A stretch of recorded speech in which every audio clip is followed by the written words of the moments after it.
Olá, tudo bem? Há mais ou menos 3 meses atrás, eu coloquei aqui no YouTube um vídeo contando que havia surgido um problema de mobilidade urbana na minha vida e como eu pretendia resolver esse problema com um patinete elétrico. Na ocasião, eu explicava quais foram os critérios que eu usei para selecionar o Xiaomi M365 para ser a solução desse meu problema. 3 meses depois de uso quase diário do patinete, chego à marca de 500 quilômetros. Eu acho que é um bom momento para eu falar aqui para vocês quais são os pontos positivos e negativos, o que eu gostei e o que eu achei que tem oportunidade de melhoria para uma segunda versão. Vou começar aqui falando sobre o conforto do equipamento.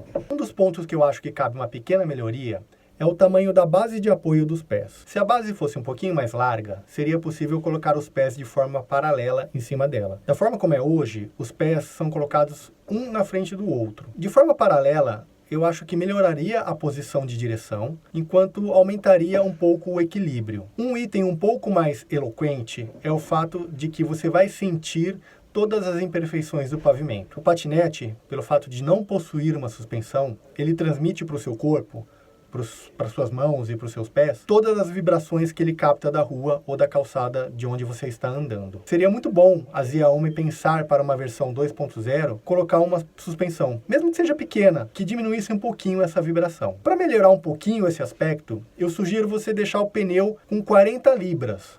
É a mesma pressão que existe aí numa bicicleta no mountain bike. Isso vai garantir uma velocidade e uma distância percorrida razoável, enquanto amortece um pouco os buracos que você vai encontrar pelo caminho. O patinete realmente não é feito para ser uma máquina confortável, mas não, ele não é desconfortável também.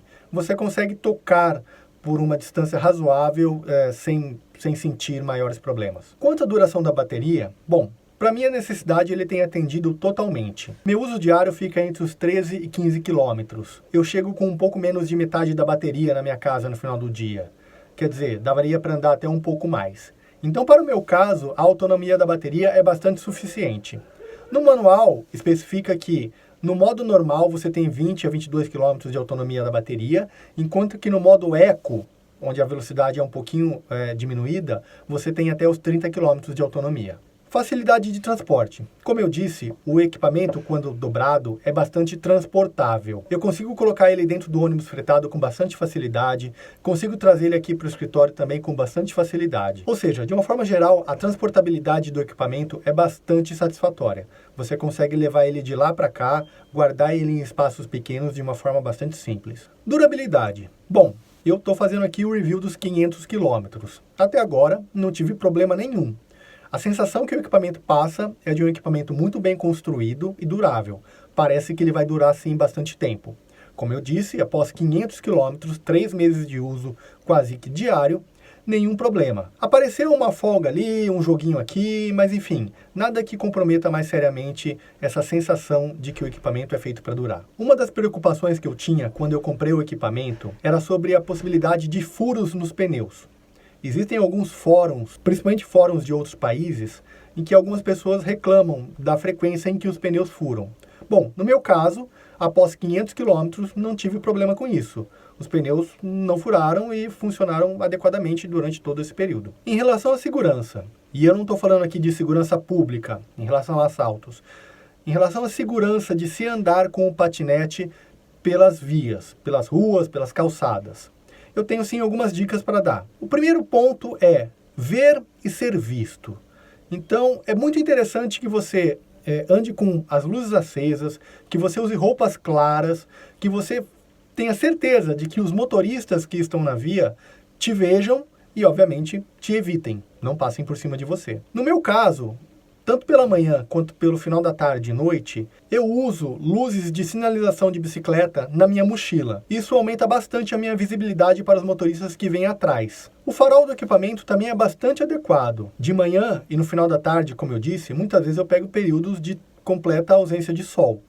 O farol, ele dá conta do recado, ele ilumina bem o caminho que vem à frente e permite que você veja as imperfeições, buracos, imperfeições na via e que você desvie delas. De uma forma geral, o farol original do veículo é bastante satisfatório. Para aumentar a sua segurança enquanto você utiliza as vias públicas, um dos pontos, eu já falei, é ver e ser visto. Além disso, você tem que se posicionar de uma maneira muito previsível para os outros motoristas. Sempre que há uma ciclofaixa, eu ando na ciclofaixa. Sempre que há uma calçada em condições adequáveis, eu ando pela calçada para evitar andar pelas vias.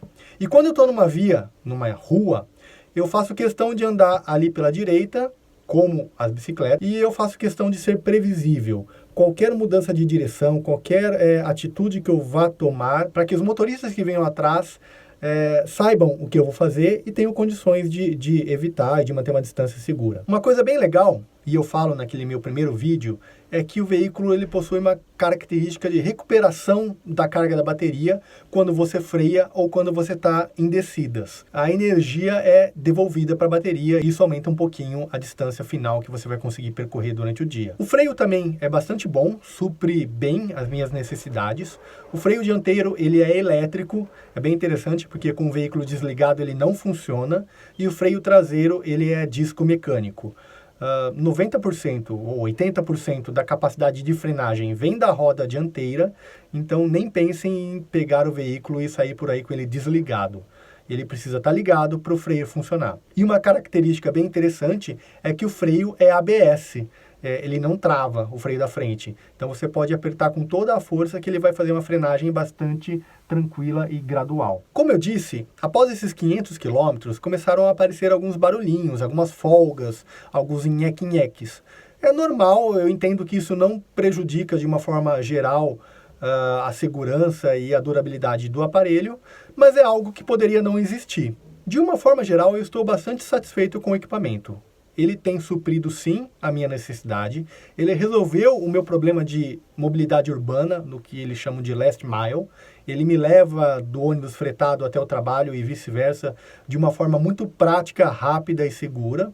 Bastante feliz com o equipamento. Mesmo assim, eu acho que existe oportunidade, existe espaço aí de evoluções para uma eventual futura versão 2 do equipamento. O conjunto roda-pneus poderia ser um pouquinho maior. Isso tornaria o conjunto como um todo um pouco mais seguro, porque passaria por buracos maiores, e eu entendo que também melhoraria o problema de trepidação quando você passa sobre uma irregularidade na rua. De uma forma geral, rodas maiores fazem com que você consiga atacar buracos e imperfeições maiores. Um outro ponto é que um amortecedor seria muito bem-vindo. Diminuiria bastante a transferência das imperfeições da via para o seu corpo. Não faz falta, mas também seria interessante se no painel do equipamento tivesse informações básicas, como velocidade e odômetro parcial.